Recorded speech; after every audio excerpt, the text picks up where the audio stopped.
தமிழ் பிரயாண சங்கத்தினுடைய நிர்வாகிகள் சங்கத்தின் பொதுச் செயலாளர் எஸ் ஜீவானந்த் அவர்களே, துணை செயலாளர் என் சேர்மத்துறை அவர்களே, துணை செயலாளர் எஸ் டி கண்ணன் அவர்களே, நமது அழைப்பை ஏற்று சிறப்பு விருந்தினராக கலந்து கொள்ள வருகை தந்த பாசத்துக்குரிய சகோதரர் காந்திச்சால் தலைவர் சகோதரர் இகேசி சேகர் அவர்களே, இந்த நிகழ்ச்சிக்கு ஒரு அருமையான ஒரு மைக், ஒரு செட் எல்லாமே கொண்டு வந்து மிக அருமையாக ஒரு நிகழ்ச்சியை செம்மையாக நடத்தி கொண்டிருக்கக்கூடிய நமது தமிழ் திரைவச்சத்தின் பாடகர் மும்பை பூரா அவருடைய பாட்டு ஒழித்திருக்கிறது.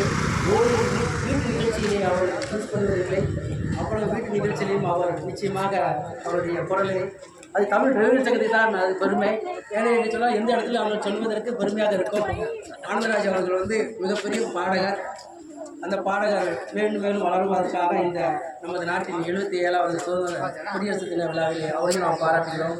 இந்த நிகழ்ச்சிக்காக வருகை தந்த நமது சங்கத்தின் மூத்த பொதுக்குழு உறுப்பினர் ஐயா வி சுப்பிரமணியம் அவர்களே, ஐயா சிபிஎஸ் ராஜன் அவர்களே, பச்சமால் அவர்களே, ஆறுமுனையன் அவர்களே, இந்த நிகழ்ச்சியிலே ஒரளி பகுதியிலிருந்து கலந்து கொள்ள வேண்டிய காலையிலே வந்த தலைமையில் தேர்தல் உறுப்பினர் சிவா அவர்களே, இந்த நிகழ்ச்சியிலே அப்துல் கலாம் வேடமடைந்து நமது சங்கத்தின் பொதுக்குழு உறுப்பினர் ஆறுமணியன் அவருடைய புதல்வர் விக்னேஷ் அவர்களும் வந்திருக்கிறார்கள். நிகழ்ச்சியிலே கலந்து கொள்ள வேண்டும். அவர்கள் பள்ளிக்கூடத்துக்கு சென்றாலும் அங்கேயும் நிகழ்ச்சியை முடித்துவிட்டு நமது நிகழ்ச்சியிலையும் கலந்து கொள்ள வேண்டும் என்று நல்ல எண்ணத்தில் வருகை தந்தார். அவர்கள் அனைவருக்கும் விக்னேஷோடு சேர்த்து அசோகனுடைய பேட்டியாளர் அவர்களையும் வருக வரவேற்று இந்த நிகழ்ச்சிக்கு நமது தமிழ் டிரைவர் சங்கம் ஒரு மாதிரி பொதுக்குழு உறுப்பினர் இருக்கிறதுனால தான் நமது தமிழ் டிரைவர் சங்கம் மென்மேலும் வளரும். அதில் எந்த விதமான சந்தேகமும் இல்லை. போன்ற சிறப்பு நிகழ்ச்சியிலே நீங்கள்லாம் வந்து கலந்து கொண்டது எனக்கு மிக சந்தோஷமாக இருந்தது.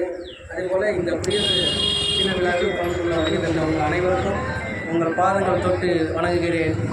தொடர்போடு நமது பயணம் நமது புதிதாக தேர்ந்தெடுக்கப்பட்ட நமது ஏரியாவின் 186வது வார்டு கவுன்சிலர் திரு